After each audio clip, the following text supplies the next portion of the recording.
Since 1995, over 26,000 international students from all walks of life join the British investigators' training courses in anomalous phenomena within ufology, paranormal and supernatural, parapsychological study, anomalous phenomena, science, hypnotherapy, spiritualism, astrology, astronomy, cryptozoology, and many other areas. Our certified self-study courses will teach you how to assess, analyze, engage, formulate, document, and be cognizant of all types of phenomena, suitable for light workers and starseeds, curious personalities and inquisitive minds, skeptics alike and truth seekers. For more information, please visit www.stellaruniversity.com.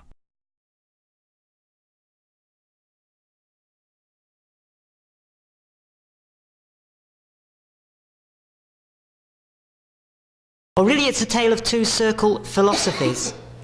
You're going to hear perhaps the alternative view of crop circles as opposed to the one that you're most familiar with, which is not necessarily going to be one that I'm going to tell you I support. I'm not going to stand here and say, this is what is happening, this is what you must believe. You will form your own opinions. I hope you do.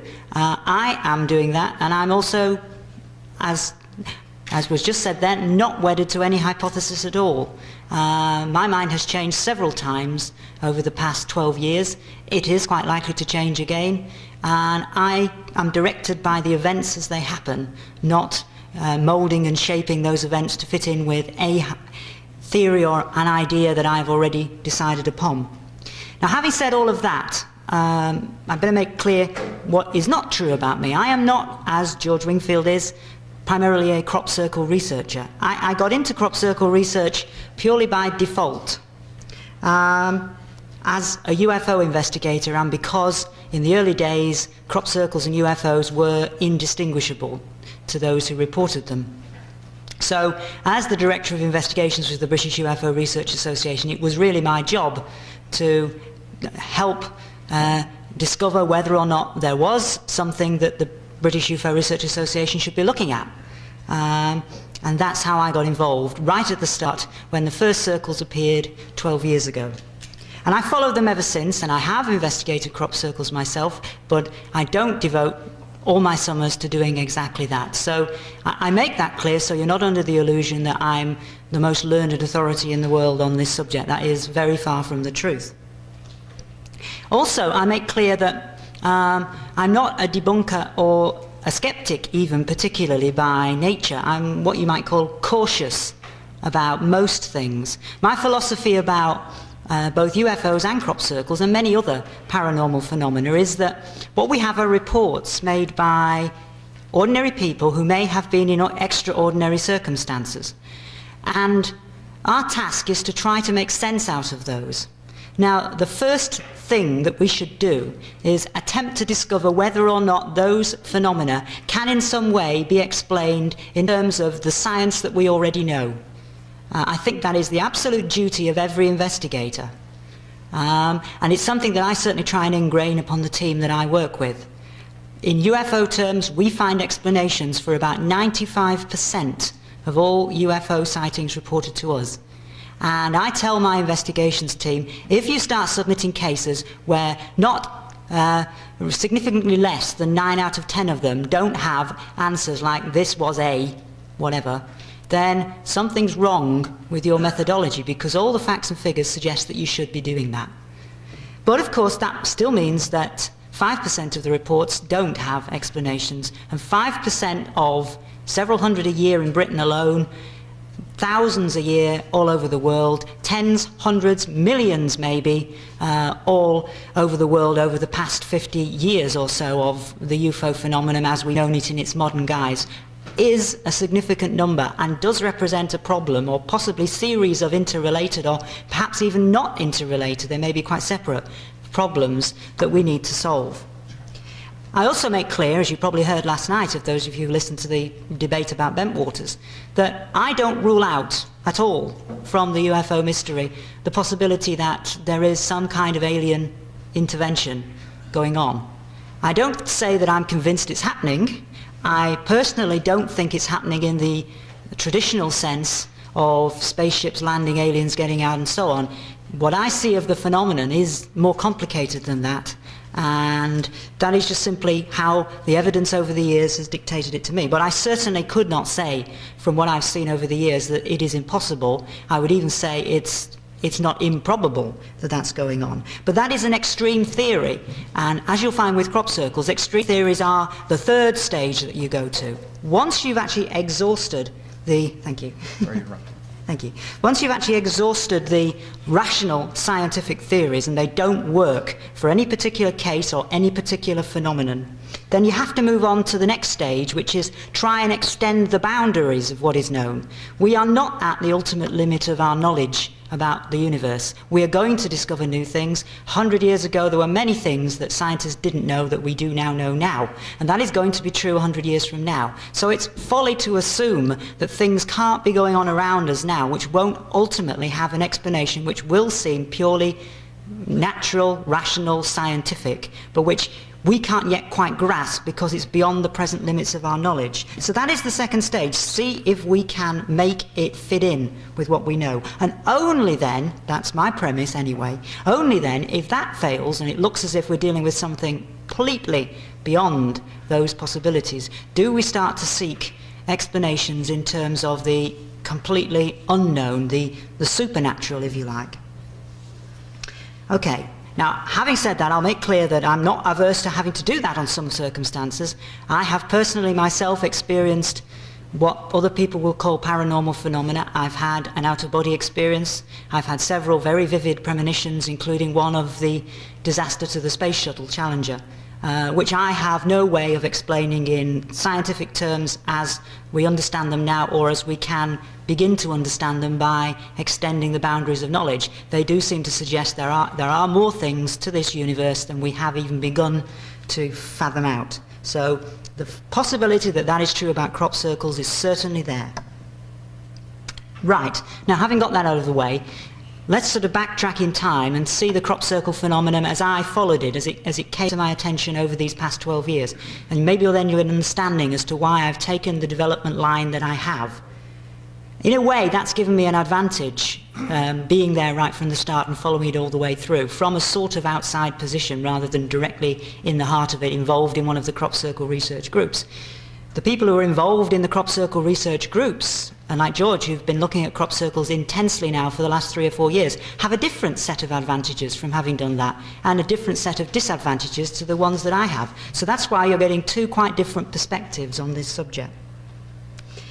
Well, although crop circles began 12 years ago, we now know that they didn't. We have now found many records of crop circles dating back long before then.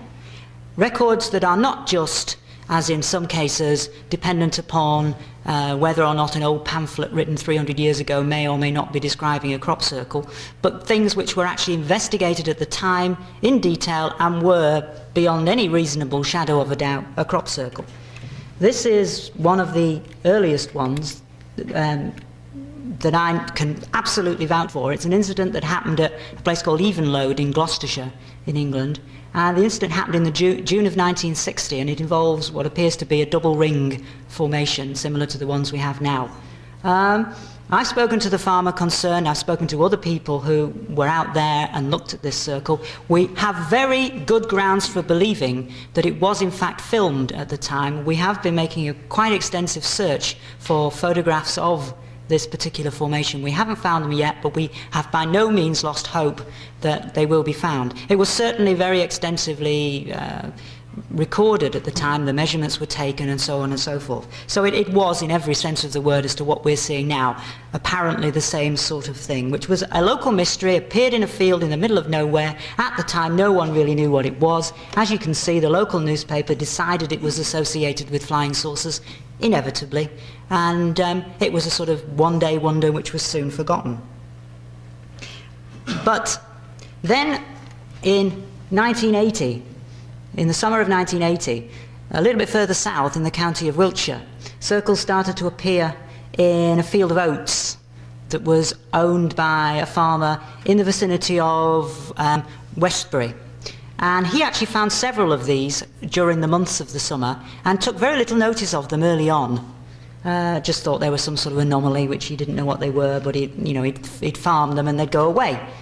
But when they had continued to appear, he decided that he'd better actually make a report of them and see if somebody could tell him what it was, because these things appearing regularly on his land were a bit of a nuisance. And that's exactly what he did. And as a result of it, a group of people, including people who were working with the British UFO Research Association in the area at the time, went there to have a look, take photographs, take samples, which were submitted to Bristol University for analysis for possible indications of radioactivity or any other changes to the composition, none of which on this occasion anyway were found, and so on and so forth. These are some of the photographs that were taken on that initial visit. This is the circle. We were not at that time, of course, in the techniques of having aerial photography. As you can see, it's a sort of typical single circle like many we're having now, with a somewhat irregular edge, but it apparently had been there for some time when he called us in and we were able to go and photograph it. But there were very few people who've been out there. You can see there's little sign of any track damage or getting into it, or any real sign of how anybody got in there in the first place. It looked like a genuine anomaly. It was also sort of unusual as well, in that it wasn't just a circle. If I can find this wonder of technology that you can point things with, which is lurking under here somewhere. Here we are. This looks exactly like those things that the aliens carry in abduction cases. So if I point it in your direction, watch out. On this far right-hand edge of the circle, you can perhaps make out like a little wedge. This is in fact not an artifact of the camera or shadow or anything. It is exactly what was there. There was in fact a kind of chunk cut out of the circle. It had the first indications in the very first circle that started the whole thing off of linear markings, which I think is possibly something that is not well known but is obviously significant. Okay, so where did we go from there? We were not instantly convinced that this was evidence of a spaceship having crashed. There was nobody who had ever seen anything in association with it. There were no reports of UFOs or things of that description in the area at the time. But, of course, it was the way that the media regarded it. It was a very short-lived media interest thing. A local UFO enthusiast carried a story about it in which he did say that it was a UFO. There was some speculation about the UFO being invisible, and it sort of died a death from there on very quickly. From the start, there were really two theories as to what was going on that were popular within the public's mind. That's exemplified by this cartoon. For those of you who can't read it at the back, the statement at the bottom says, "Oi, get that thing out of here, I'm trying to make some corn circles." That's the farmer on his tractor telling the little green men to do that. And that was it, the stark choice right at the start. Either the crop circles are the result of ET landing, or the farmers who, for whatever reason, were doing it themselves. Now, this association between these marks and UFOs, which might seem a little odd because basically all it is a round hole in a field, there's nothing instantly to link it in with UFOs, has possibly a genesis as far back as 1966 in the Tully area of far north Queensland in Australia, where what were then called UFO nests were first noted. They appeared in a kind of swampland area called Horseshoe Lagoon. This is about 50 or 60 miles south of the town of Cairns. It's a fairly remote area. It's mostly rainforest. It's very swampy. And it's about as far removed from an English cornfield as you could possibly get. In addition to which, this circle that appeared was seen by one of the local farmers in direct association with a UFO. He saw this thing take off from this lagoon and rise up into the air. It was a kind of dome-shaped, oval-shaped, dark grey mass. And leave this circle of reeds, swirled in the similar way to the crop circles in corn, oats and whatever, floating on the surface of the water. They'd apparently been actually sucked up from the bottom of this lagoon and were now floating on the top. I think in this instance this is one case where we can be reasonably certain a hoax was not involved. Now Doug and Dave, these two old codgers from England who said last year that they were responsible for a lot of the circles, which may or may not be true. I personally think they were responsible for some, but they certainly weren't responsible for all, and at the very most they were responsible for 10%.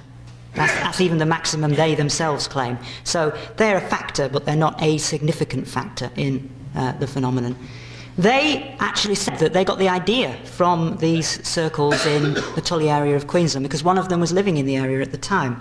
By wonderful irony, typical Fortean coincidence this, I was actually in Tully on the very day that the Doug and Dave story broke. I happened to be in Australia, and I went up there to talk to the local people about what had been going on. It was interesting to discover that these circles had been appearing pretty regularly ever since 1966. They were not a one-off occurrence. It was something that happened and that the locals mostly just assumed to be an environmental factor. No one had a real explanation. I got all kinds of theories about what it was, just as you do if you talk to people now about circles in England. But there were very few of them who seemed to think they were anything to do with aliens. That was interesting.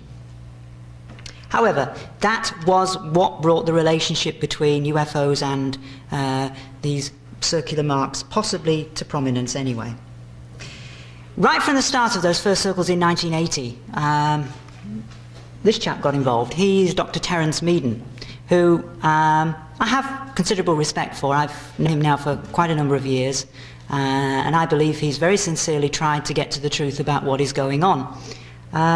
He is, in a way, a meteorologist, but he's really a bit of a maverick meteorologist. He's not part of the mainstream, and he really is a physicist more than a meteorologist. He took to meteorology after he left his physics. And really what he does is he consults with various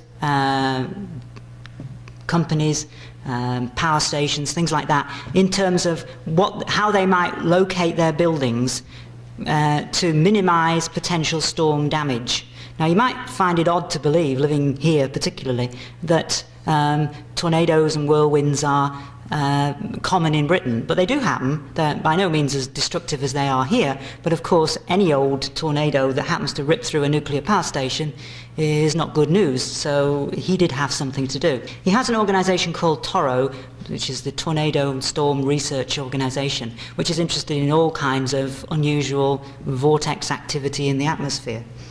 And he also edits a journal of meteorology, which is a very interesting magazine because it's different from the mainstream of meteorology. It takes account of unusual things. So you will often find in there stories about ball lightning, unusual holes in clouds and stuff like that. It's a kind of William Corliss type publication of meteorology.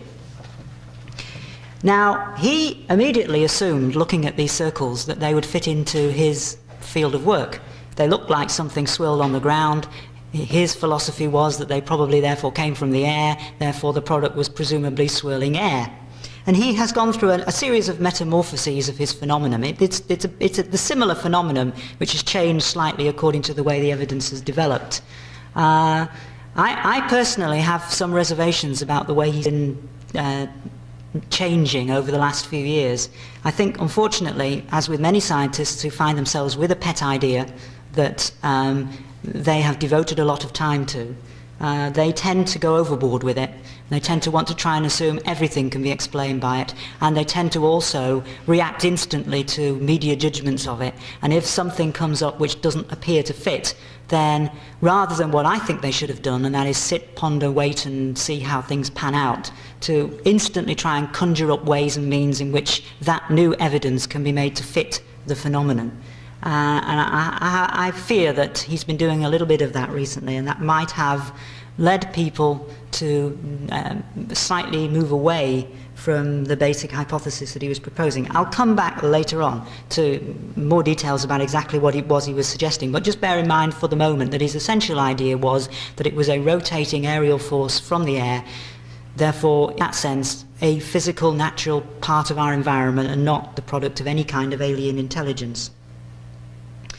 Okay, now before we were working with him from the start, we had seen no evidence of a direct link with UFOs. As it happens, I think, at that time, this was a premature conclusion, and I think we were wrong then, but at the time, based on the limited amount of evidence we had, that was a fair conclusion to have reached. This is a Bufora researcher called Paul Fuller, who became the Bufora officer who was most involved in crop circle research from about the mid-1980s onwards. He was very closely aligned with Dr. Mead, and still is, and is also now part of Toro as well as being part of Bufora. But one of the things he did, which was interesting and useful, and this was perhaps a fairly unique joint funded project between Bufora and Toro, so it was a kind of link between a science organisation and a UFO group, which was certainly unprecedented in Britain, and I don't suppose there have been all that many of them in America either, was that they decided to actually do a survey of all the farmers in one county. Paul is by profession a statistician. I'm glad I didn't have to say that last night at midnight. But statistician is what he does, and that means he has access to a lot of information and figures that this one county in England, Hampshire, which happens to be a place where a lot of circles have been forming, along with Wiltshire, those two adjacent counties are the areas where most of the circles over the past decade have been.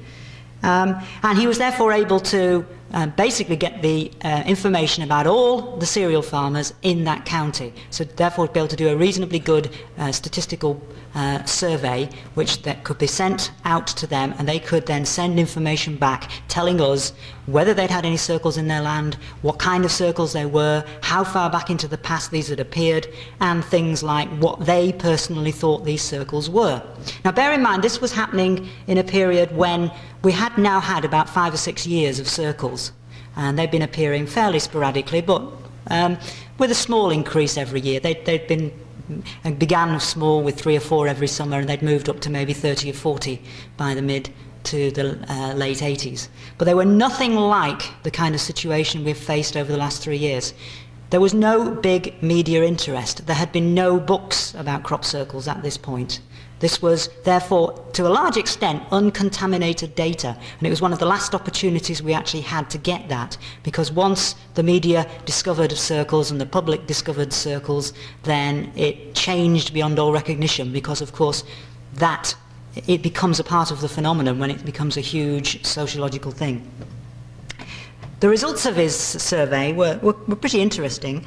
What it found effectively was that farmers more or less split down the middle in terms of whether they thought these were hoaxes or whether they thought that they were produced by some sort of a weather effect. There were a couple of people who suggested that they were produced by some kind of intelligence, but that was pretty limited. And also, there were quite a number of circles that came forward which had not been reported before, including some types which hadn't been reported before as well. So we found new data from that, and we began to realise that farmers were not reporting circles all the time. Many of them had woken up to the fact already that it isn't the circle that does the damage, it's all the sightseers who go trampling all over their fields that do. The circle itself doesn't usually destroy the crop, it can still be harvested, so they don't lose any money. But if you have 5,000 people walking through your field, that does. So it was very quick for them to spot that fact, and therefore circle reporting has always been a problem, and you have to win the confidence of the farming community too. Okay, so essentially at that point we still had no reason to believe that the crop circle phenomenon was any big deal, but there were hints beginning to appear that the circles were getting a little bit out of hand in terms of the basic theory that Terence Meaden had, that this was effectively just some swirling air from the sky which was producing them. At this point, Bufora produced what was probably the first publication about crop circles, called Mystery of the Circles, which Paul Fuller and I edited in 1986, and which was surprising to us because we didn't realise how much interest there was in crop circles. We were just doing this as a sort of very much a side issue of Bufora research, but a lot of people were interested, they wanted to know. We actually had 2 debates in London in which we invited all the aspects of the crop circle community to come together. And it was probably the first and the last time when everybody did that. Terence Meaden, Colin Andrews, Pat Delgado, Busty Taylor, all the figures in the field who were around then in 1986 and 1987 came, gave their talks, presented their ideas, and we all debated it in a friendly way. And the media were invited, and about 2 turned up, because there was nobody interested in crop circles then. If that had have happened 2 or 3 years later, we wouldn't have had a room big enough to fit everybody in, and they'd probably also been strangling one another in the process, the way things eventually did begin to get out of hand. Okay, so we eventually updated that publication into this one, summarising Vufora's view of the crop circles circa about 1988, which, as you can see, was not taking them all that seriously. This was a publication which, again, we just produced as our own little thing in-house, no big deal, and we were astonished at the interest. This has actually sold more copies than anything Vufora has ever produced. It went through 8 reprints in about the first year. And that was just because suddenly, around the time when it appeared, the crop circle phenomenon took off, thanks to the fact that Colin Andrews and Pat Delgado published their book Circular Evidence the same summer. And instantly it became the in thing to do. It was the hot subject of the paranormal world. Okay, so the theory was working insofar as simple crop circles were concerned. At least we had relative confidence that it was. What they were saying was that it was just some rotating air from the sky, and if you've got a circle like this, you can begin to see ways and means why that might work. And yes, you have problems. You've got the linear edges, which look very sharply defined, as if a cookie cutter has come down from the sky. It's possibly hard to imagine how that can relate to the sort of usual trails of destruction you see from a tornado or a whirlwind. But Dr. Meaden and his colleagues had ideas, had answers, and had suggestions, and we were not meteorologists or physicists. We were UFO researchers, and they made sense to us. We were not really in a position to comment. And at that stage we were certainly prepared to accommodate what it was that he was having to say. But by this point, the mid-1980s to the late 1980s, things were certainly gradually changing.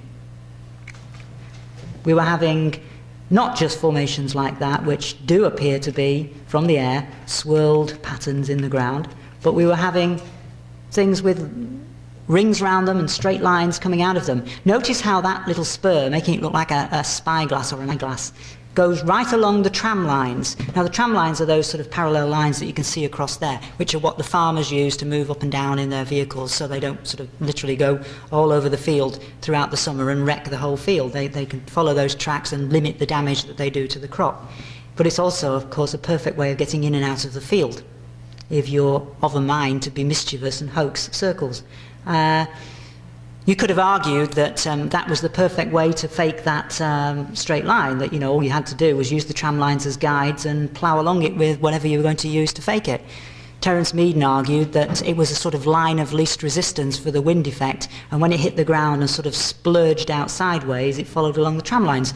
You know, you could take either hypothesis as being valid. It certainly wasn't out of the question that what he was saying was valid. But things were gradually getting more and more complex. We had, even by as early as 1983, quintuplet formations, which is basically what this is. It's sort of one large central circle and 4 small satellites on the outside. This is one that appeared near Warminster, a place called Upton Scudamore.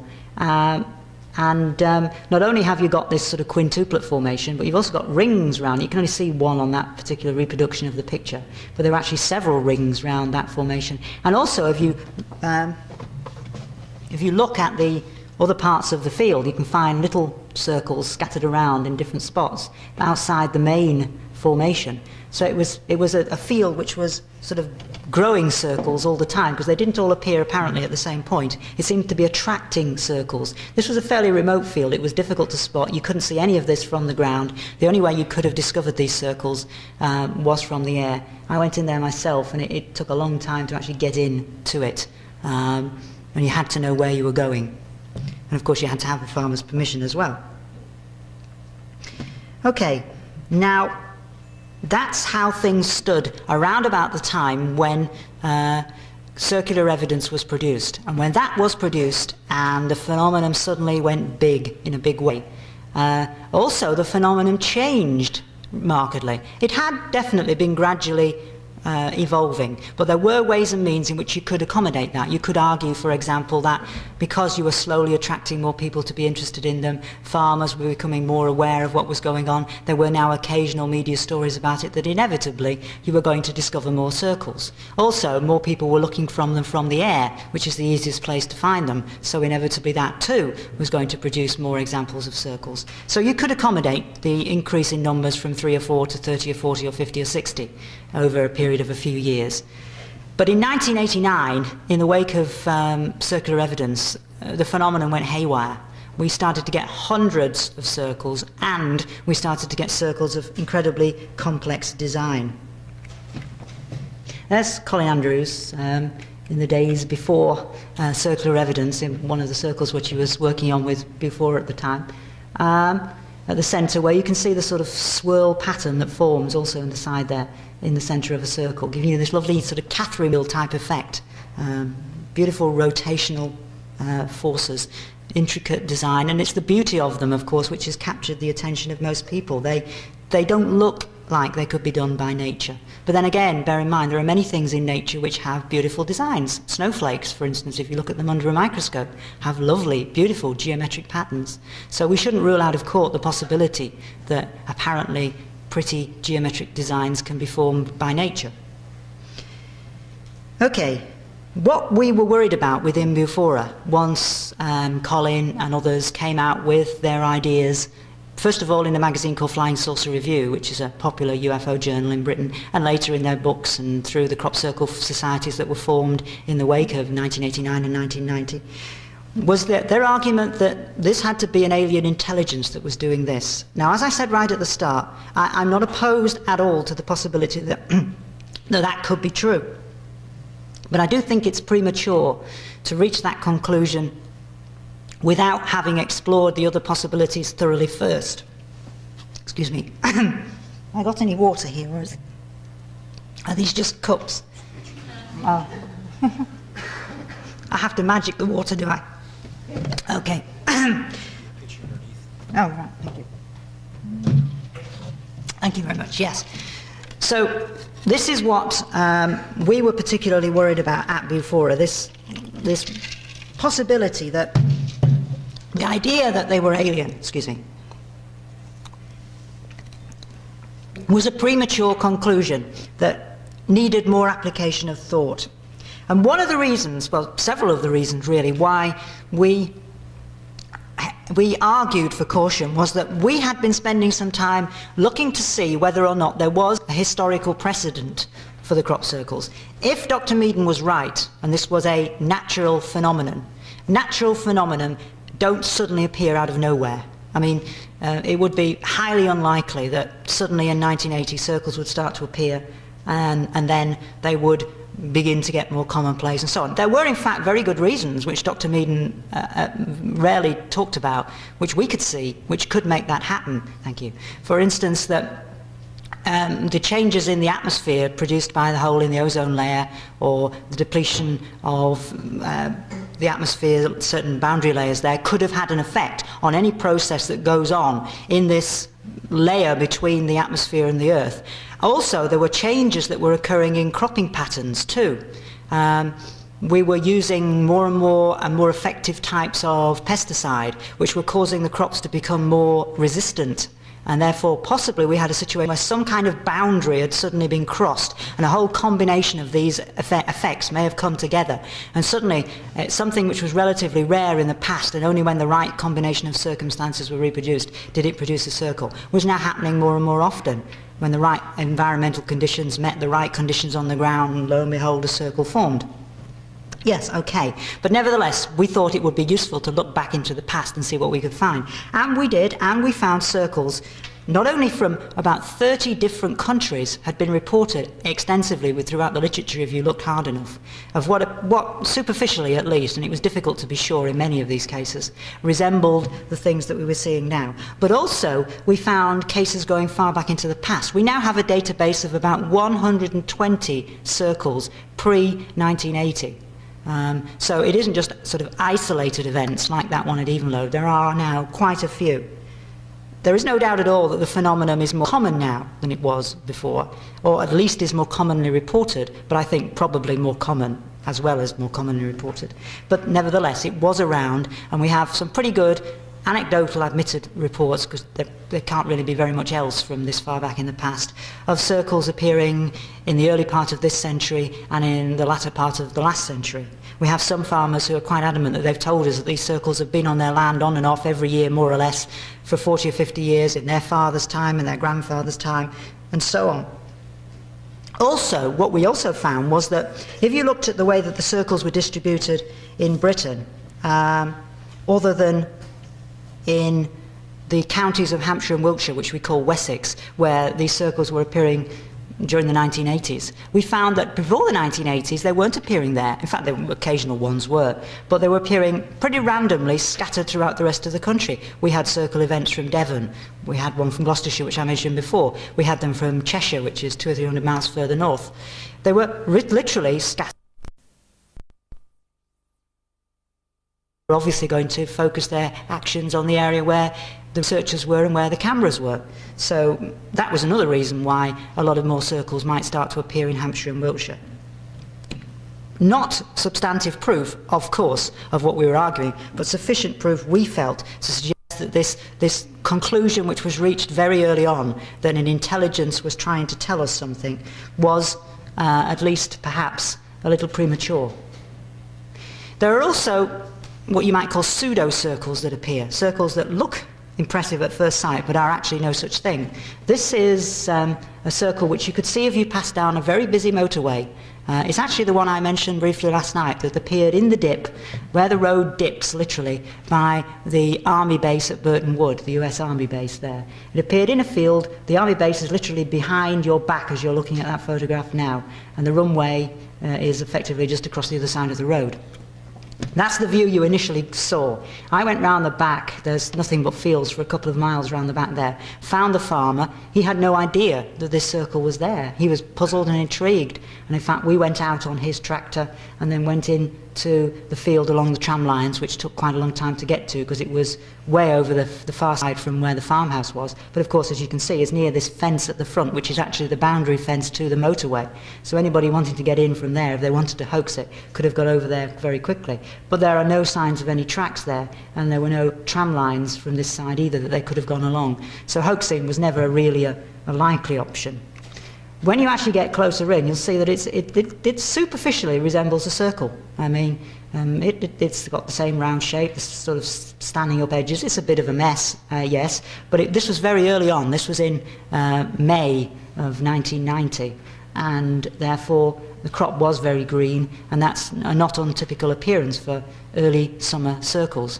However, when you actually get right into the circle, you'll see it actually is not at all like a crop circle. It's very ragged around the edges. There is bits of crop growing in the middle, but a lot of it is just bare earth and denuded. And after consideration with the farmer, although he couldn't be sure, his belief was that this in fact was a product of overwatering of the ground. He'd had some problems with this side of the field. He had put a lot of water on. He'd noticed that there'd been some excess surface water in the area, not in this particular exact area, but in other parts of the field nearby. And that was his proposition as to what had gone on. Obviously, we can't prove it, but it's just to illustrate that there are ways and means in which pseudo-circles, or things that look like circles, may appear under other circumstances and may not necessarily relate to crop circles as we know them. That's true of things like fairy rings. We get an awful lot of people who report to us fairy rings as crop circles. They're no such thing. They're widely acknowledged to be produced by fungus and mould growing in the ground, which just causes literally a ring of slightly darkened grass. They usually appear in grass rather than crop fields. And they can be recognised. And there are lots of things like that which can produce effects which may fool people at first glance. It's a bit like UFOs. There are misperceptions as well as genuine UFOs. I think there are less misperceptions of crop circles than there are of UFOs. The majority of what we're seeing are genuine circles, whatever genuine circles are. But we do have to watch out for these options as well. Another early idea as to what was producing crop circles was that helicopters were doing it. I remember in one case in the Midlands of England, the farmer told me quite categorically that he knows what had done the circle because he saw a helicopter producing a circle in an adjacent field the summer before. Unfortunately, whatever he says he saw, as far as we can ascertain, that's impossible. There's a sort of picture from a TV stunt where they tried to reproduce a circle at our suggestion in a field. It's since been duplicated by another television programme with a different type of helicopter and a different type of crop, and on both occasions all you get is a mess. The down blast produces that. Someone did suggest to us, who flies helicopters, that they probably could do it if they could fly the helicopter upside down, but they weren't prepared to try. More interestingly than that, Lieutenant Colonel Edgecombe was actually asked by the Ministry of Defence in the mid-1980s to prepare a report for them on whether or not helicopters were producing crop circles. His job was to actually assess claims from farmers for damage to their fields by the many helicopters that fly in and around the many military establishments in the areas around Hampshire and Wiltshire where these circles were appearing. So he did his job, and he very quickly established that that was impossible. He kindly gave us a copy of his report, which we published in Mystery of the Circles, and it basically said, we don't know what these things are, but they're definitely not anything down to us. So we could rule out helicopters, even though you still hear that argument trotted out from time to time. But it was not so simple to get rid of hoaxing. Hoaxing has definitely been a problem from the very earliest days. Doug and Dave not taken into account at all. The very first hoax we know of for certain happened in July of 1983, when the then most complex formation, a quintuplet, that one big ring with 5 around the outside edge, was actually faked in under an hour by a group of people who were paid to do so by one national newspaper in Britain, who was peeved at another national newspaper having got all the publicity that summer. So they decided to fake this circle, let them present it as real, and then expose them and say, you silly fools. Unfortunately, that newspaper had lost all interest in UFOs by this time, because it was not the big subject then that it is now, and they just never ever even bothered to report the circle. So the existence of the hoax sat unidentified for quite a long time, and unfortunately a couple of quite well-known crop circle researchers around then did make public statements to the effect that they thought this formation was real. We were able to get the newspaper to publicly admit the fake, and also some of the people who were involved in creating it for them a couple of years later, so we do know it was a definite hoax. So again, you had right from the start this worry at the back of your mind as to whether it was as easy as it seemed to tell the difference between real circles and fake circles. This is another attempt to hoax a circle. Not a bad one, it's a fairly small circle. They did this in a few minutes, and there's quite a few of them, as you can see, by basically rolling around on the floor. You can do it. You can do it by putting a pole in the centre, having a piece of rope, and moving that stealthily in a circle, and flattening the crop gently. Others have become a bit more sophisticated. We've had techniques where people have actually used big polystyrene foam blocks so that they act a bit like snowshoes, and they spread the load. Therefore you don't get the downward crushing pressure that you would get from human feet, just as you do with these huge wide snowshoes. It spreads the load over a large area, and it has less damage effect on the crop, but it still produces this nice squashy, gentle, flattened pattern. So hoaxing is feasible, but of course it's feasible when you're dealing with a few hoaxers of relatively small scale and with not a lot of people snooping around. Hoaxing on a grand scale gets more and more difficult when you've got lots of circles of very complex designs appearing in an area where there are hundreds of people and lots of cameras and monitors and goodness knows what watching at the same time. So I am not for one moment attempting to suggest to you that hoaxing is the explanation to the crop circle phenomenon, only giving you these warnings that hoaxing has been going on for at least 10 years and therefore is clearly a factor in the equation, which I think we've underestimated in the past, which is why I'm therefore not surprised about Doug and Day's revelations, not unprepared to accept that they have produced even 100 circles like they claim they may have done. It's not outside the bounds of possibility at all, in my view. Of course, the problem got immensely more complicated still when the media got involved in a big way in 1989, because things like this started to happen. We'll pay you £10,000, that's about $17,000, if you can solve the crop circle mystery. And a few people thought, wow, if I can show I can fake a circle that will fool people, I'll have solved the mystery and I'd be $17,000 richer. About 3 of these competitions were actually started up by rival establishments. So for a time, certainly during 1989 and into 1990, it was pretty lucrative for those who might have had at the back of their minds the idea of hoaxing. So it's quite conceivable that a number of long-term hoax experiments were started around that time by goodness knows who, for goodness knows whatever motivations, who thought they could come up with something clever and try and win the money. So remember, bear that in mind. In fact, I've just actually closed down a competition. I was one of the judges for one of these £10,000 competitions, and over the past couple of years they've sent me hundreds and hundreds of letters of entries from people who have one theory or another that they have proposed to try and explain what's going on. And quite a few of those were my hoax technique, including some quite avant-garde hoax techniques. You know, I can do it with a garden roller or a mower. Well, that's all that's necessary. Unfortunately, that's one of the worst methods to use. It doesn't work. It produces a mess usually. But if you're careful enough, you can try. Someone else who suggested that he actually walked into the field in the middle of the night, where it's usually pitch dark and there are no lights, remember, on stilts, to produce these circles. Well, I for one certainly like to see him do that. As far as I know, he hasn't given a demonstration. Maybe he's not got out of hospital yet. Let's look at an anatomy, if you like, of a hoax. A typical hoax, if you look hard enough, does give you clues. You can see patterns like this at the exact swirl centre where there's a bare hole.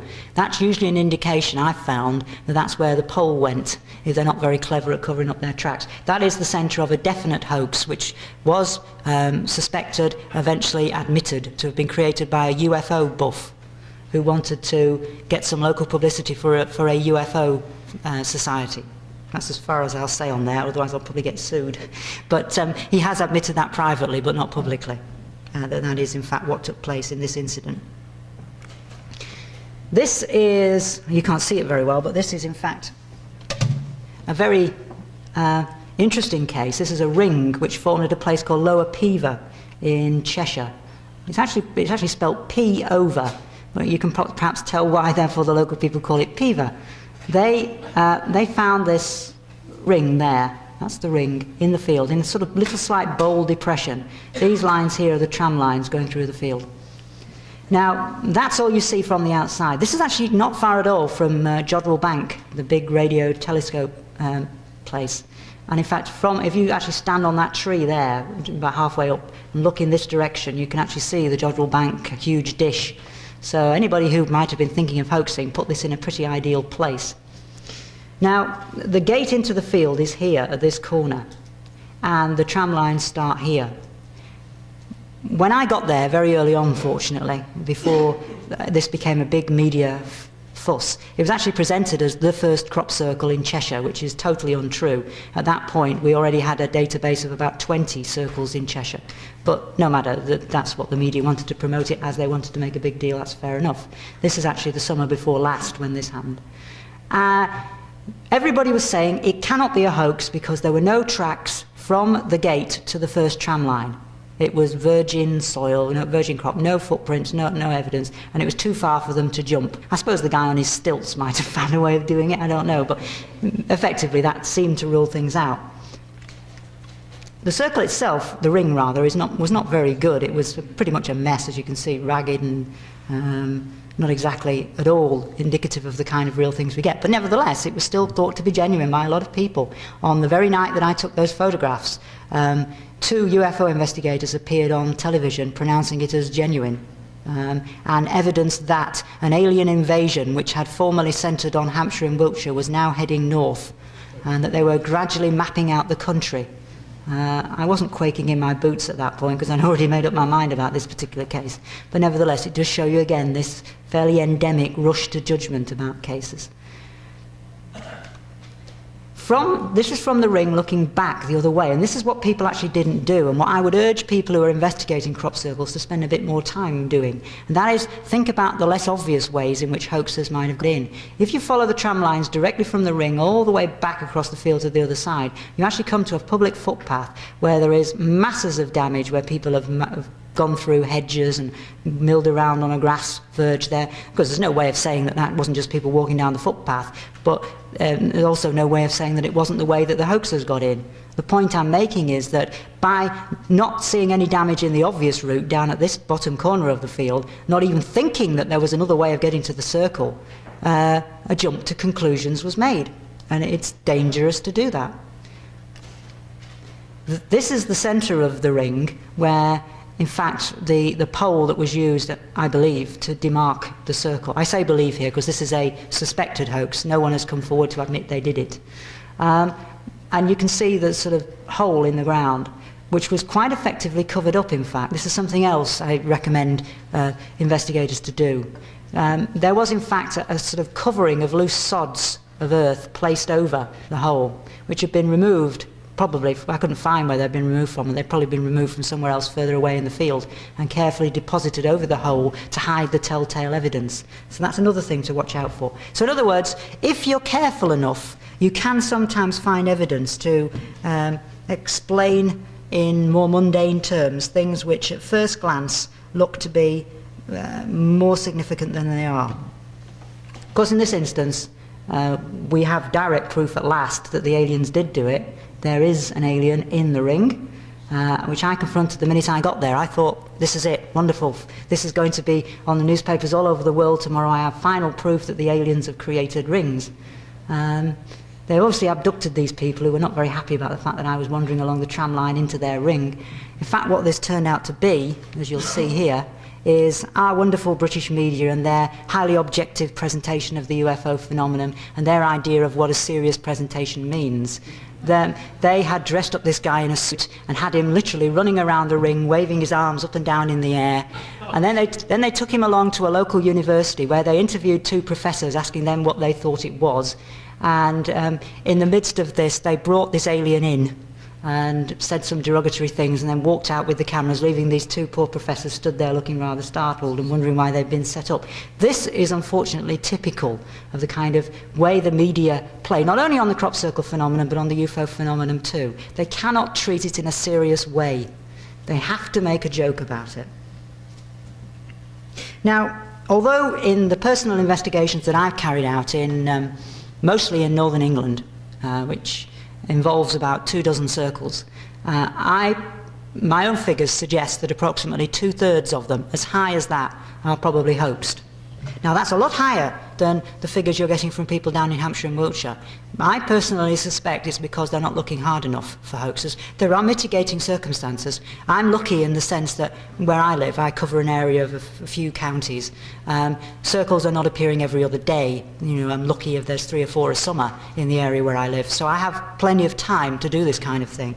Whereas if you're down Hampshire and Wiltshire, there's sometimes at the height of the summer circles appearing several times a day, and certainly particularly at weekends, because they do seem to have a fondness for appearing at weekends too. That's another little clue. There's lots and lots of them. So obviously, you know, it is very difficult to do intensive investigations of every single circle. Accepted. But even on my figures of 2/3 of the circles being hoaxed, that still leaves 1/3 that aren't. 1/3 of the ones that I've personally seen that I'm satisfied are probably not the product of any kind of human action at all. So I'm certainly not suggesting that the crop circle phenomenon is explained away as hoaxes. That one is, I think. In fact, we've had a couple of messages like that that have been presented. There was one a few years ago, which is quite well known, where the aliens are supposedly spelt out in a field, "We are not alone." What always baffled me about this was why those who took it seriously never figured out the semantic problems of that. If the aliens were writing this message, why didn't they say, "You are not alone"? Maybe this is direct evidence of the hybrid experiments, of course. I only just thought of that. The Mandelbrot that was talked about before, now I can't prove to you that that was a hoax, but I do have to say a couple of mitigating things about it, and that is that shortly before that Mandelbrot formation appeared, there was in fact a letter in New Scientist magazine suggesting that a Mandelbrot formation would appear.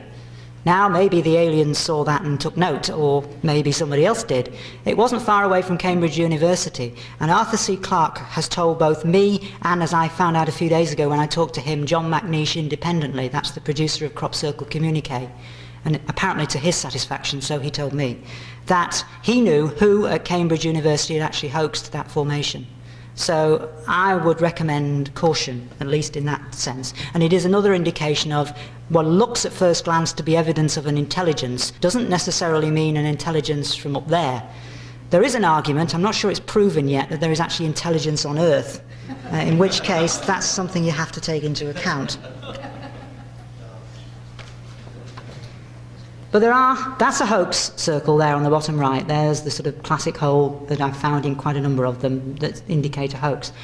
Up at the top left there, that isn't. That's one of the cases I've investigated which I'm personally, at this point in time, prepared to be convinced otherwise, but so far haven't been, is genuine.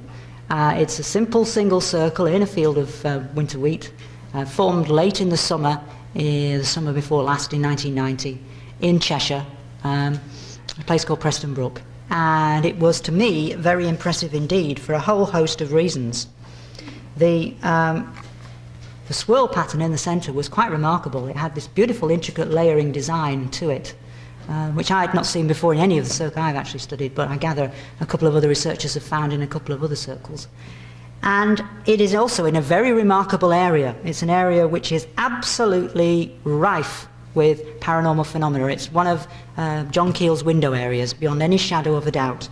I've done quite a lot of research into the background of this location, and even I was surprised at the number of things I found in and around this location. For instance, there are literally oodles of car stop cases in the area, cars that have suddenly stopped for no reason. We have several instances of time lapses. People have lost periods of time. In none of them have they been subjected to regression hypnosis. Who knows what would have happened if they had, but they are sort of indications of possible pre-abduction situations anyway. We have lots of sightings of UFOs. We have a wonderful poltergeist case where a very famous TV weatherman in Great Britain, by irony, I presume, unless there is a cosmic spirit up there which loves to play practical jokes, but he was a weatherman. He was actually on a barge filming some non-related programme for television, travelling the canals of northern England, going through a tunnel when this very strange effect, he described it as like a strange suction effect, but it got popularised by the media as a poltergeist, literally sucked what was described again by the local newspaper as a can of baked beans, which allowed them to make all kinds of jokes about the wind, being sucked up into the air on its own volition. In actual fact, when I talked to him, he told me that it was really a can of beer, but they decided to hide that fact from the newspapers because that would have indicated to the newspapers that they were probably drunk at the time, which he assured me they weren't. This, in fact, happened inside a tunnel, which I didn't know at the time when I investigated this case, because I investigated that case about a year before the crop circle appeared. But in actual fact, the tunnel goes right underneath the adjacent field on the same land owned by the same farmer as this crop circle appeared upon. In addition to this, and this is even more incredible, 2 abduction cases have happened within 1 mile of this crop circle.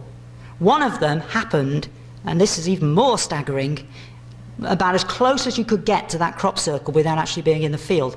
I actually measured it, and it was about 350 yards from the centre of the circle. An abduction case happened.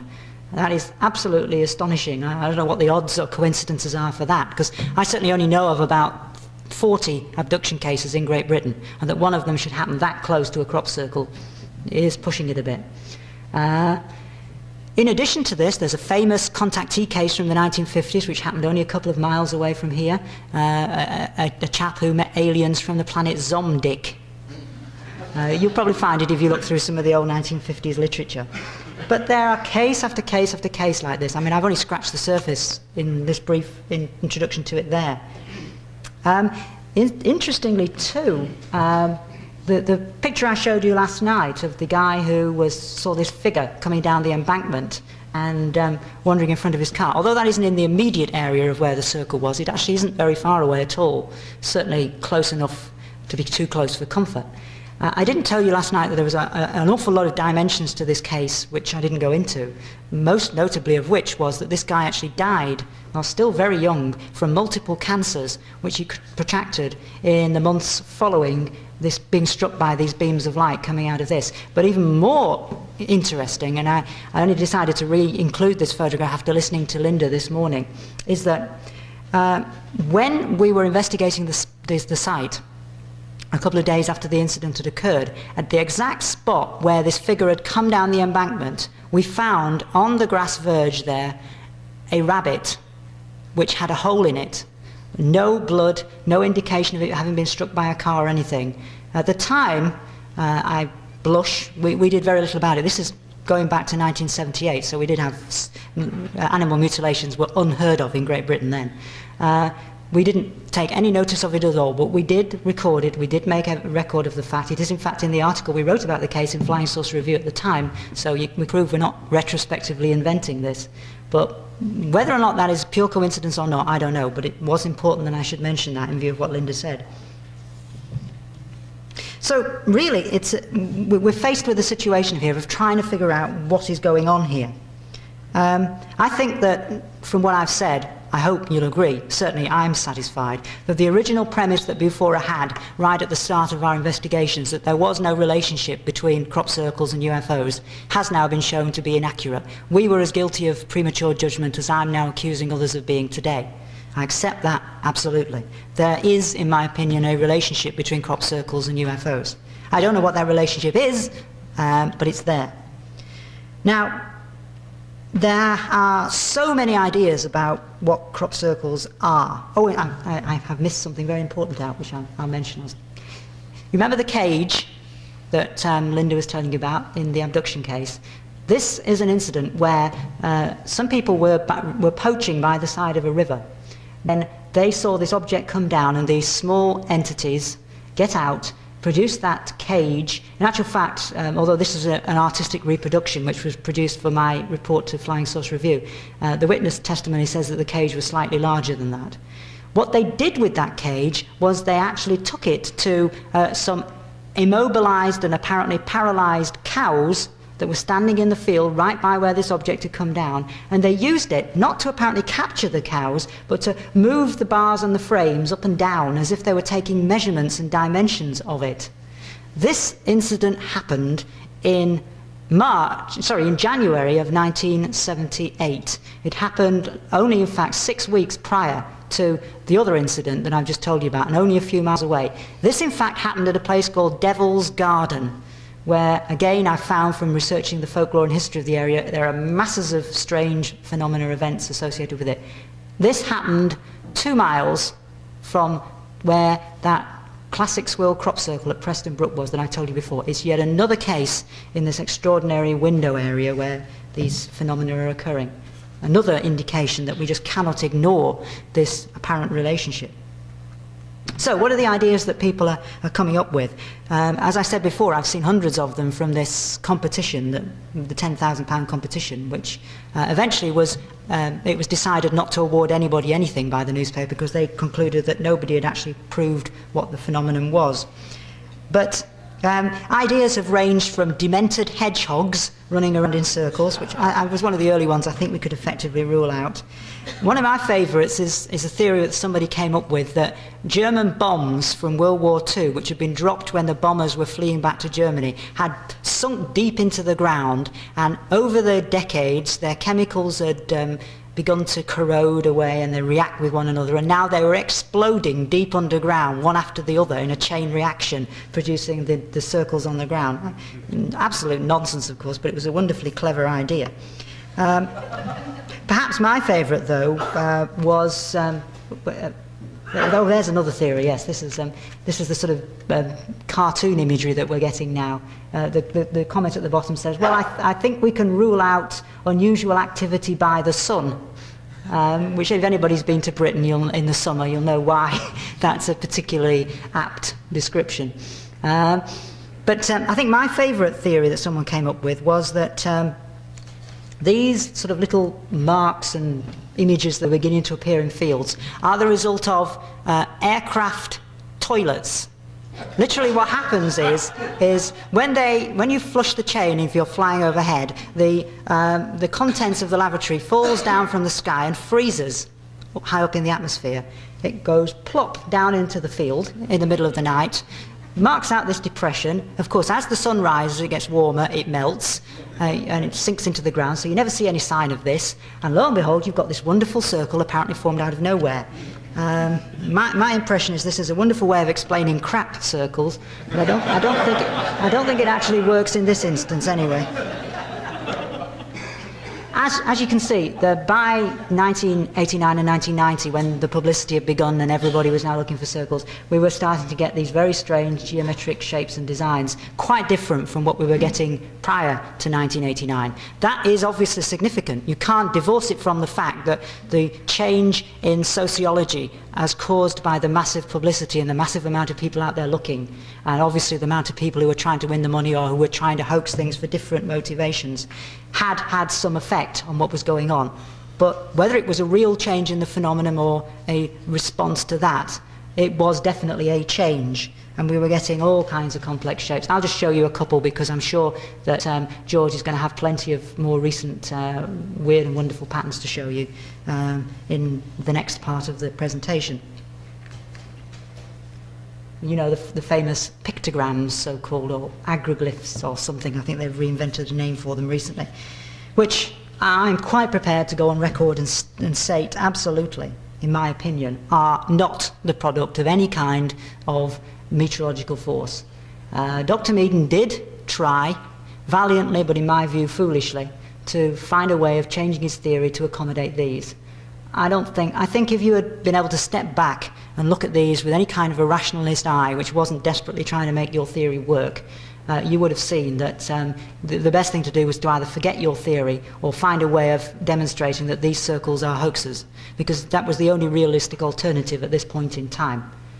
If these circles are not hoaxes, then as far as I'm concerned, they are the product of something much more bizarre than any kind of meteorological force. I personally think that's self-evident. I don't see how anybody could conclude anything different. But nevertheless, for the record, I think it's only fair that that actually be stated. There's just another sort of view of the kind of long drawn-out formation that we have in these fields. The argument was, of course, for them against them being hoaxes, that this would take a long time to produce. But in real terms, when you bear in mind the five-circle formation that was formed as early as 1983 by a hoax, it's not really impossible. It's a question of man-hours, I suppose. If you have enough people out there in the field doing it, you can do it in a relatively short space of time. So that isn't itself an argument against the size or complexity of a formation. Although perhaps demarking a complex formation at night without any artificial lighting, as you can see, there are no lights for anywhere for miles around there, so you would have a tough job in the dark producing something like that. It does become a problem.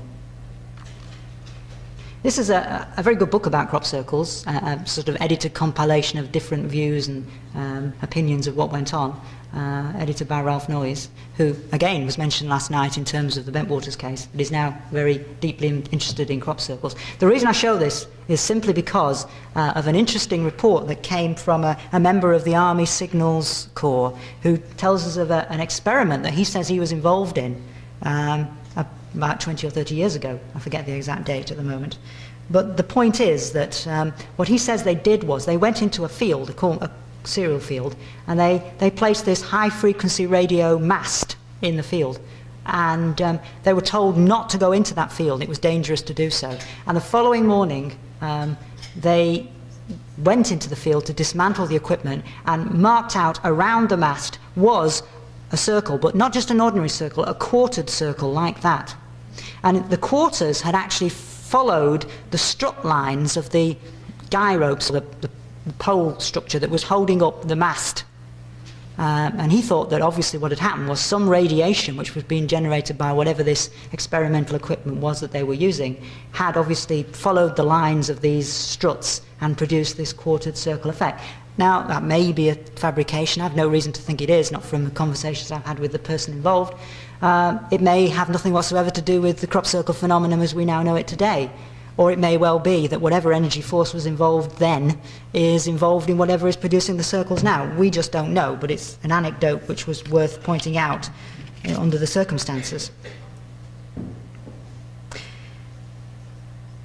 As I said before, hoaxes are an intelligence, apparently, of some kind of intelligence anyway. I mean, the amount of destruction they do, it does make you wonder. But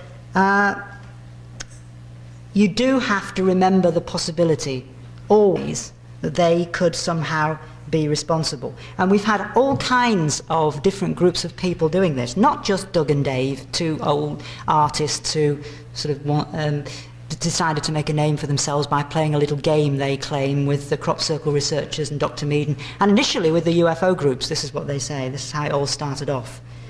But we've also had quite a number of people who've been caught and arrested for hoaxing circles. That's something to bear in mind.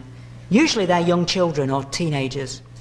But there have been quite a number of instances of young farmers. That's a sort of social club for farmers who usually enjoy a lot of boozing, and afterwards, maybe a little bit worse for wear, go out into a field and produce results. There have been some which have been attributed to them. Skeptics groups, like your PsyCop, have got in on the act too, decided to make circles to try and catch out serious researchers. Pub landlords, a couple of instances we have fairly reasonable grounds for believing, have had something to do with the fact that circles magically appear quite near their pubs on a regular basis, with considerable increase in their takings. A couple of agricultural colleges have had a battle with one another. This happened last summer, where they basically had a competition to see who could fake the most imaginative circle, and a number of last year's circles were the result of that. Students at universities in a number of instances too. So there are now a whole group of people from different reasons and different motivations who are involved in this hoaxing game. So this is always a factor, and it's an increasingly serious factor which we have to remember.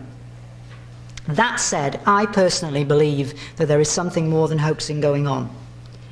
I have to say that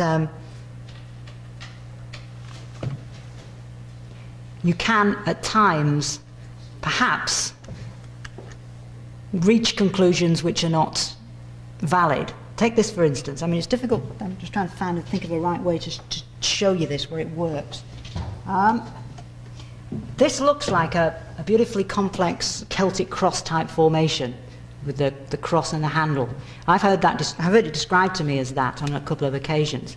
Whereas if you actually look at it, what you've really got is one of two things. You've either got a quintuplet formation, that's the main central circle and the four spaced around it, and this one circle which just happens to be on its own. Or you've got someone who was trying to produce, by hoax methods, a sort of Celtic cross type formation and got slightly out in their calculations. Because if you follow the straight line through these circles, you'll see it doesn't go through the other one. It is not a straight line at all. That one is slightly out of place.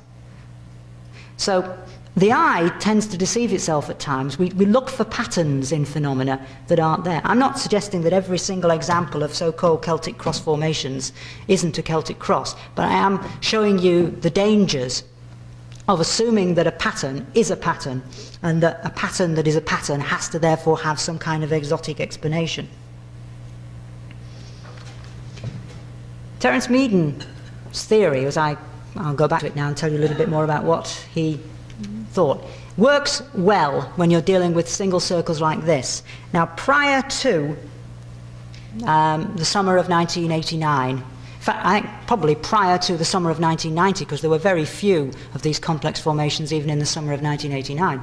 Prior to the summer of 1990, approximately 90 to 95% of all crop circles were like this. They were simple, single circles. They were not the fantastic patterns you've seen dominating all the pictures and images and so on. Now, that has to be taken into account. You can't just ignore the fact that for 10 of the 12 years of our knowledge of crop circles, this is what we were getting, not the things that you're seeing now. Obviously, something has changed, but it's changed relatively recently. More than that, what we've also got is, if we look at the evidence of the circles pre-1980, none of them are complex formations. They are all pretty simple ones. Something else you might not realise, but there are actually about 30 instances of eyewitnesses who've seen crop circles form before their very eyes. They've stood in a field when it's happened. In all those instances, as far as I can tell, I don't know of any where this isn't true, the formations that they've seen appear are usually single circles or maybe a couple of circles in a field. They are not complex formations like the pictograms and agroliths. No one, as far as I know, has seen one of those form. Now that's curious, isn't it? Why? There should by now be someone who's done that if this is a part of the phenomenon. Where were they in the past? A typical instance of this happening was a case at Blythe in Northumberland, where a couple saw, well, they didn't really see very much, because the thing apparently came down from the sky. It was invisible. This is why Terence Meaden thinks it supports his theory of it being an airborne effect. And it sort of appeared to be a corkscrew. They could tell from the way it was sort of affecting the loose corn on the top of the field. And it produced a circle in a matter of seconds on the ground below them. Then this effect corkscrewed back up again and dissipated, so it appeared to have risen to a few feet above the field, and then some distance away across the field it happened again. It came down and it produced a second circle. Now this might explain why in these instances, if this is the kind of effect that Dr. Meaden is suggesting, there is no trail of debris across the field like we would expect. It's as if it's something that's sort of mostly just above ground level and is sort of temporarily coming down and touching the ground like a finger, rising up again and then coming down. Of course, what they saw could have had an explanation in an entirely different way. They could have seen a completely different force. They are not saying and cannot say, we saw what Dr. Meaden says is going on. But of course, what they are describing is effectively some kind of, what if you're taking the simplest possible route, some kind of natural phenomenon. Dr. Meaden produced a book called Circle Effect and Its Mysteries, in which he laid out his theory of what was going on, and where he brought into it new complications, where he was now suggesting that as this rotating force was very strong, it was actually charging the air and producing a kind of ionization effect around it, which could cause it to glow sometimes and be seen as strange lights in the sky, and could of course also produce residual electrical field effects, maybe magnetic effects, microwave effects, things like that on the ground down below. So he was trying to bring in some of these anomalous findings that were being discovered elsewhere. He is not a loner. He does have support from quite a lot of people. Paul Fuller and I have actually found about 30 or 40 meteorologists and physicists from some prestigious establishments. There are several in universities in this country. There are quite a few in Japan. There are 2 leading physicists from Japan who do endorse his work, are prepared to cooperate with it, are in fact running research projects of their own. So there is a growing groundswell of support amongst meteorologists and physicists, although it is by no means overwhelming, and there are obviously people who don't agree with his ideas. This is a book which he also produced, which is a compilation of papers that were presented at a conference in Oxford in 1990, which scientists from 3 continents came together to give their papers on latest research into the field, again showing you that there is scientific research going on into this aspect now. Basically, he's arguing that we do have rotational effects in nature. If you look at a view of a hurricane cloud from space and compare it with the kind of Catherine wheel effect of a crop circle from above, you can see they're not dissimilar. And you can get an impression as to why it is conceivable to see the link between the 2 effects. And you can see, therefore, why some scientists would be driven towards looking for that explanation as a possible way in to solve this phenomenon. And when you look at the way in which the crop seems to be splayed out in some of the circles, again, it gives you the impression of a kind of downblast of air. That's the best way of if you were to come up with a snap judgment of what caused that, this sort of fan effect, that's probably what most of you would rationally conclude, if there was some way of doing it, would be the most likely explanation for producing an effect like that. Whirlwinds can work in fields. This is a whirlwind travelling across unfortunately an already harvested field in August of 1976, and it didn't leave a crop circle. If it had stood still, it might have done in other circumstances, but of course it didn't, and most whirlwinds do travel. Whirlwinds of that description, which usually appear during the day in hot, stable weather conditions, can, under some circumstances, if you can find a way of maybe backing them up into a standstill, which is what Terence Meaden's original idea was. He conceived of them being backed up in the slopes of a hill by the various layers of air, and therefore temporarily brought to a standstill, and they sort of used up their force as they were forced to sort of basically push down into there's the 2 layers of air that meet on the hill slope. They're forced to a standstill, and they expend their energy by moving downwards and producing the circle and then dying over a very short period of time, just a couple of seconds possibly. That was his working theory. He abandoned that somewhat and went on to this more complex idea of what he called a plasma vortex, which is on the same sort of lines, but it was different in the sense that he was using that to try and explain why most of the circles appeared to be forming during the night. Now, what's interesting is that if you look at the eyewitness evidence of crop circles actually forming, the vast majority of them actually fit his early idea, this fair weather stationary whirlwind, not the plasma vortex. Virtually all of the eyewitness accounts seem to relate to daytime observations of crop circles forming by what does appear to be one of these fair weather stationary whirlwinds. That's a puzzle. I mean, I have a very good case from Marple in Cheshire, where a circle was left in grass outside a school field, and where the school children actually saw the loose hay being taken up from this field by what they described as looking like a UFO. It was actually a sort of dark lens-shaped thing, which turned out to be the loose hay, which had been swirled into a lens shape and was literally hovering above this circle which had been left on the ground. And then it seemed to form some sort of buoyant stasis position in the atmosphere and started to move off horizontally over their heads. And as it moved over their heads, they felt a strange pressure sensation pushing down on them above, tingling sensation too, as if there was an electrostatic field associated with it. As this got over the distance, maybe another quarter of a mile, half mile away, it seemed to lose energy, and this hay began to fall down from the sky and deposited itself over a whole area of street and a slope of a hill. This was on a slope of a hill, just like Dr. Meaden proposed it should be. But none of these eyewitness accounts are fitting his more recent modified and complex version, which he's developed in as an attempt to try to explain the more complex formations. There is some degree of evidence to support that there is a meteorological link. These are two studies that have been carried out by meteorologists trying to verify Meaden's theory, which shows that there is a bit of a relationship beginning to appear between crop circle formations and their proximity to hill slopes, which is what he says should happen, but certainly on his original theory particularly, and what the least superficially the evidence may seem to suggest. And in Japan, they've actually been trying to duplicate this by producing his rotating air with an electrical field associated with it in the laboratory. And they are producing these kind of finger of electrical fire effects, which they fire down. And they do exactly what those witnesses at Blythe suggested that it might do. They sort of hover in the air for a time, and then occasionally they'll just point down and jab down into the ground, and will produce, because he's actually produced them on tin foil and on dust and other effects in the laboratory, resemblances of crop circles. They're not exactly the same by any stretch of the imagination.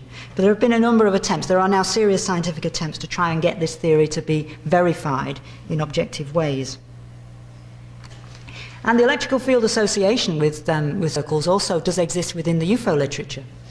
Here we have a case from Florida, as long ago as 40 years ago, a famous case where an object appeared above the witness. There was a flattened circle on the ground. We can't say whether it was the same thing as a crop circle because no photographs exist of it, but there was a very strong electrical field associated with this. It burnt holes from the sparks which emerged from this thing through the hat that the scoutmaster was wearing, and it also did very unusual things to the grass samples, as you can see down below. It actually seemed to fry them by cooking the roots black, but the part that was above the surface, the tops of the plants, were not affected at all, as you can see from those pictures.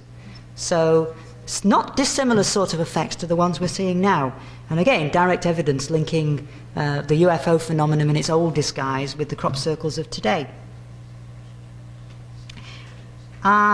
Since I've probably run over time, and obviously we'll want to have opportunity for George to have his say, I think I'll probably not show any more of my slides, but just to sort of conclude, sort of putting my thoughts together on this, what I will say is that I've not been attempting to tell you what is going on. All I've been attempting to do is show you the way in which the phenomenon has pieced itself together as I've seen it over the past 12 years or so.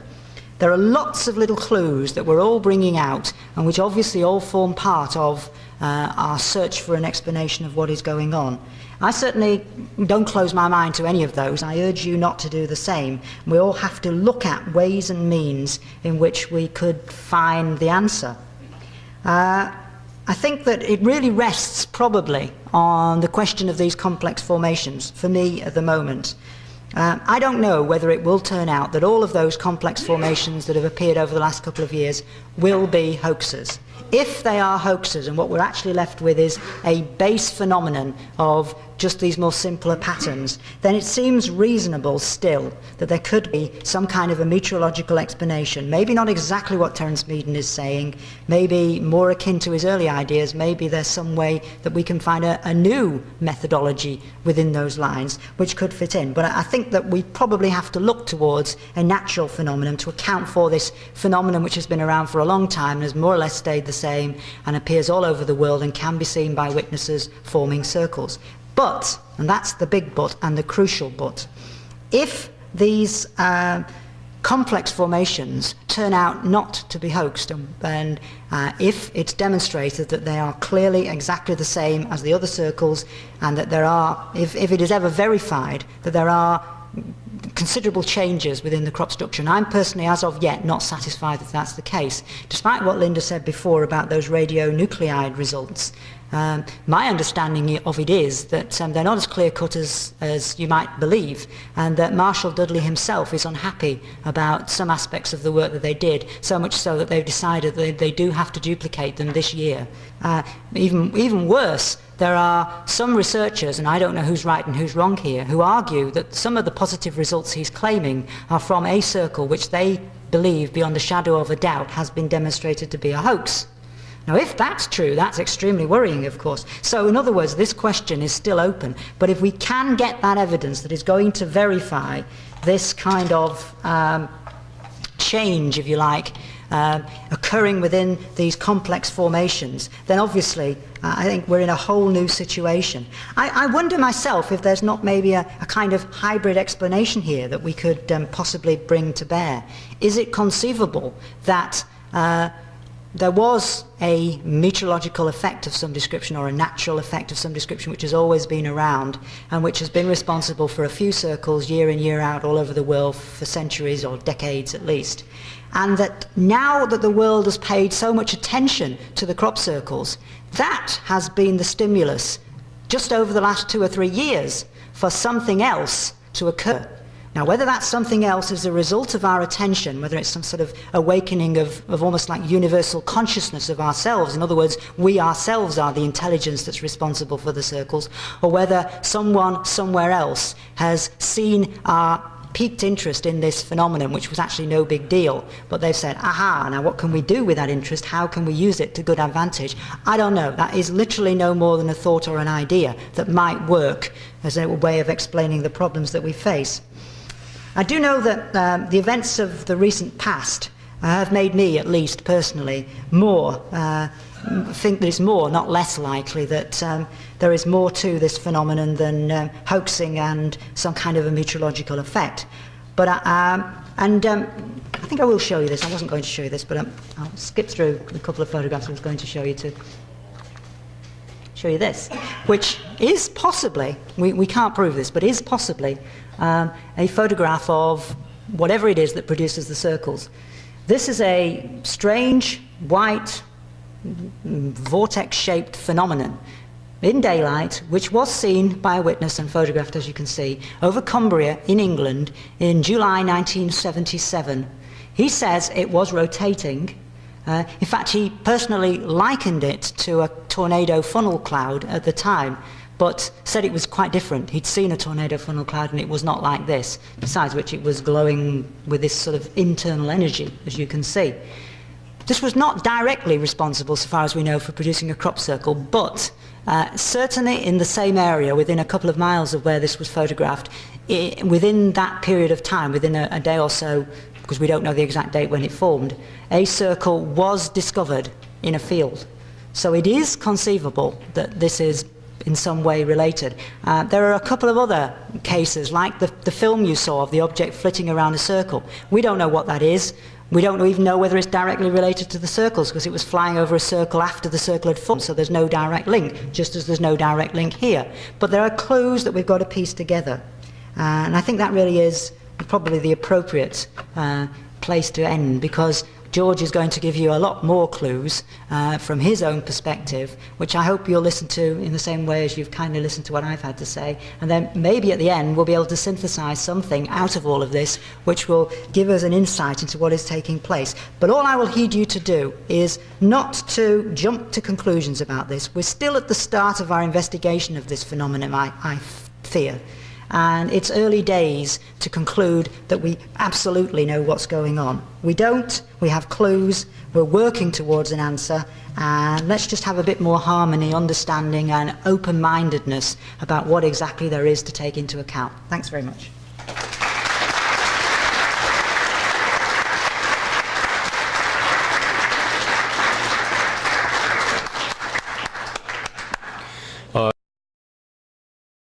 Since 1995, over 26,000 international students from all walks of life joined the British investigators' training courses in anomalous phenomena within ufology, paranormal and supernatural, parapsychological study, anomalous phenomena, science, hypnotherapy, spiritualism, astrology, astronomy, cryptozoology and many other areas.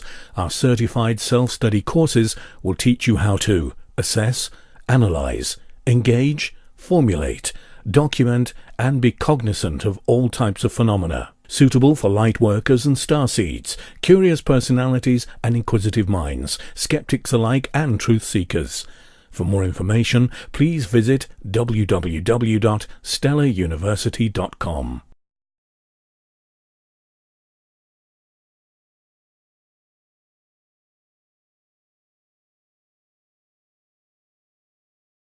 Well, really it's a tale of two circle philosophies.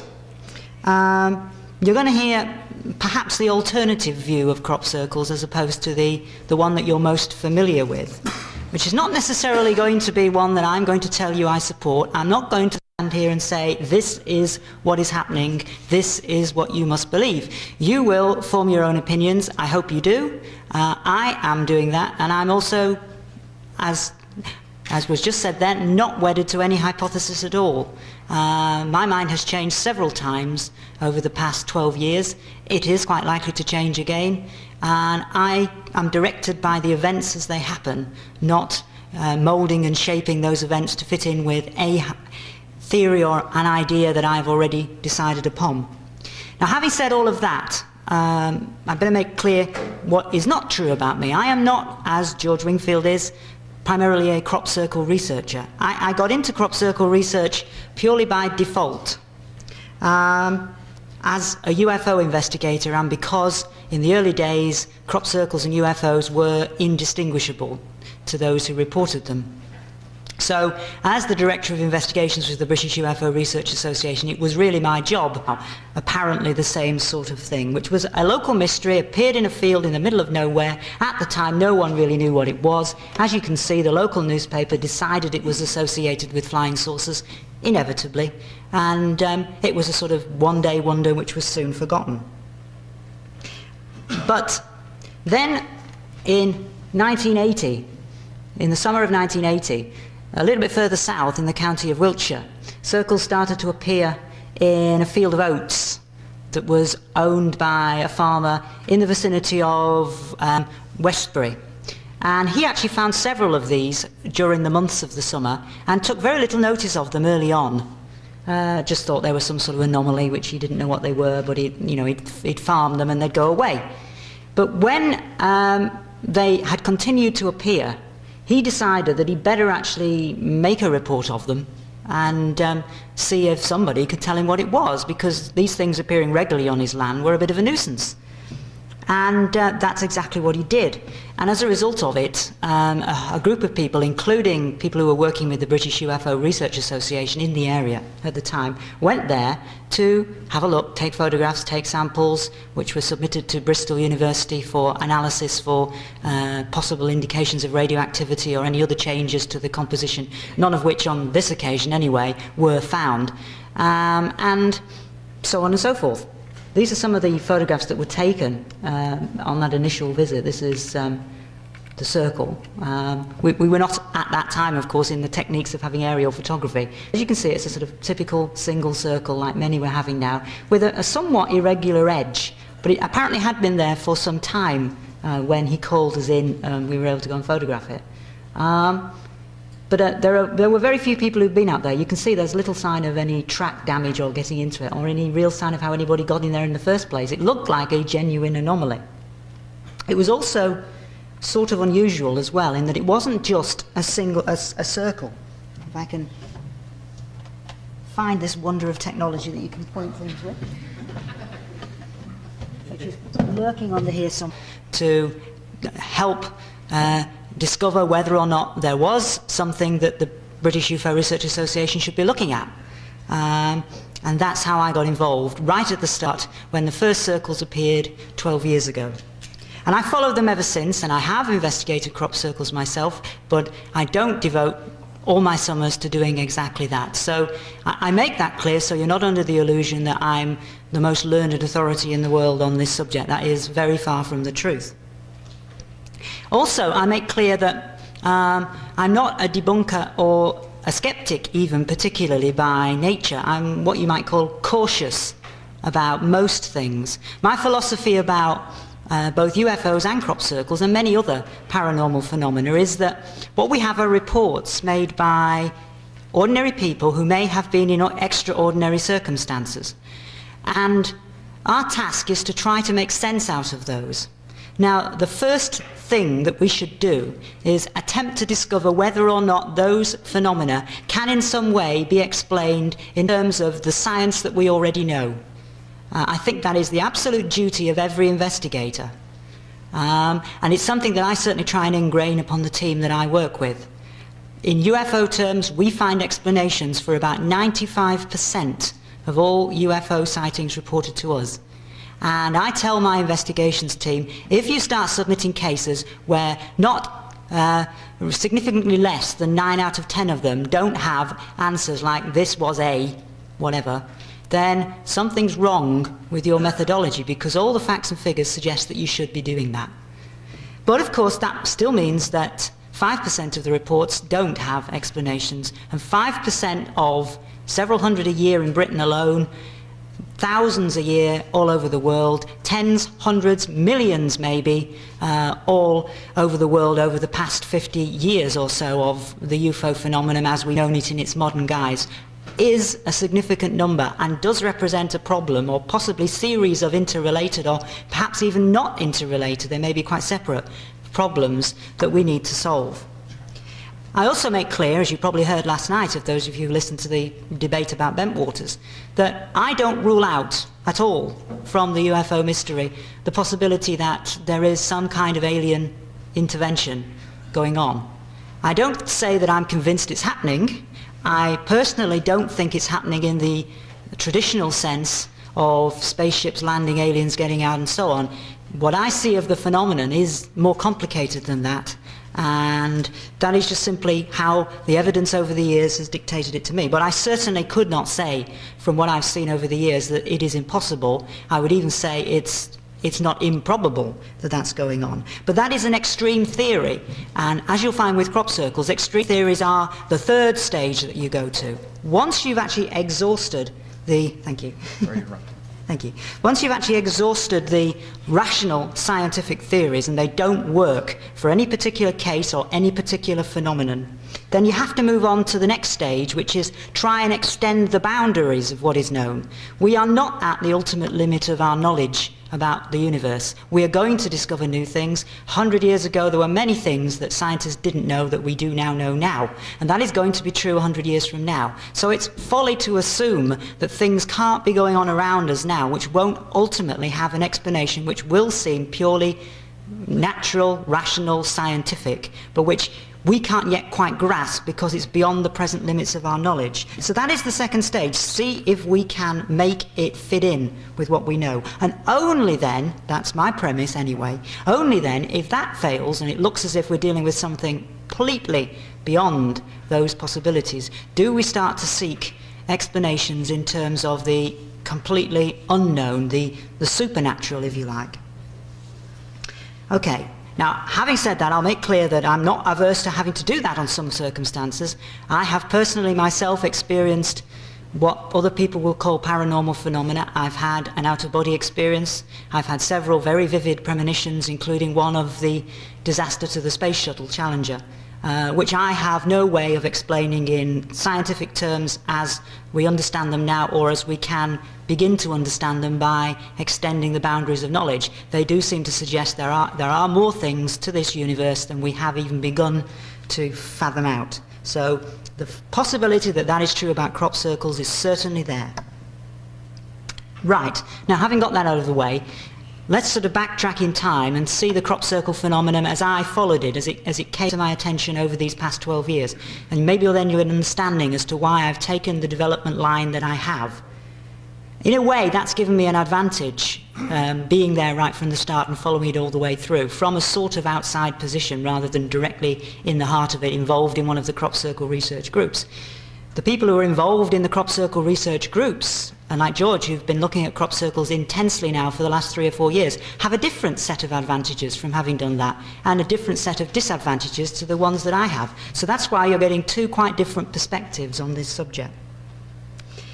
Well, although crop circles began 12 years ago, we now know that they didn't. We have now found many records of crop circles dating back long before then. Records that are not just, as in some cases, dependent upon whether or not an old pamphlet written 300 years ago may or may not be describing a crop circle, but things which were actually investigated at the time in detail and were, beyond any reasonable shadow of a doubt, a crop circle. This is one of the earliest ones that I can absolutely vouch for. It's an incident that happened at a place called Evenlode in Gloucestershire in England.